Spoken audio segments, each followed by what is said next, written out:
নমস্কার বন্ধুরা, আমার আরেকটা নতুন ভিডিওতে তোমাদের সবাইকে স্বাগত জানাচ্ছি। আজকে একটা ইভিনিং স্ন্যাক্স রেসিপি নিয়ে চলে এসেছি।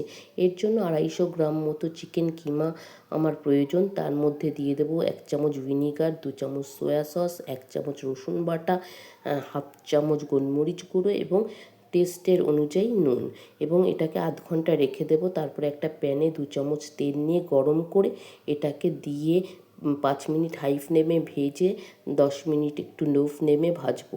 ভেজে একদম দেখো কতটা জল বেরিয়ে গেছে, এবং এই জলটা শুকিয়ে একটু ভাজা ভাজা করে নেব।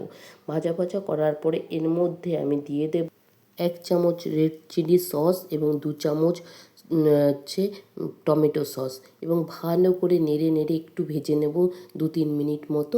আমার এটা রেডি হয়ে গেল, এবং ঠান্ডা করতে রেখে দেবো। এবার আমি পরোটা বানিয়ে নেব।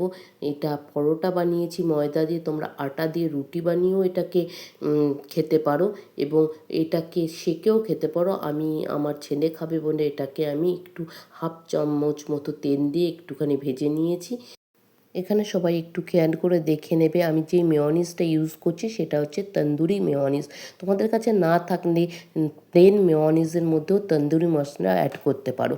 আমি 1 চামচ ইউজ করেছি কিমাতে, ভালো করে মেখে নিয়েছি, এবং 1 চামচ আমি এই পরোটাটার মধ্যে স্প্রেড করে দিলাম। এবার এই পুরটার মধ্যে দিয়ে এর ওপর দিয়ে আমি পেঁয়াজ কুচি ছড়িয়ে দেবো, এবং এটাকে রোলের আকারে গড়ে নেব। ব্যাস রেডি হয়ে গেল চিকেন কিমা তন্দুরি টেস্টি র্যাপ। তোমরা সবাই বাড়িতে একটু ট্রাই করো, ভীষণ টেস্টি হয়েছিল, খুবই ভালো লাগবে, বাচ্চারা খুব ভালোবাসবে, বড়রাও খেতে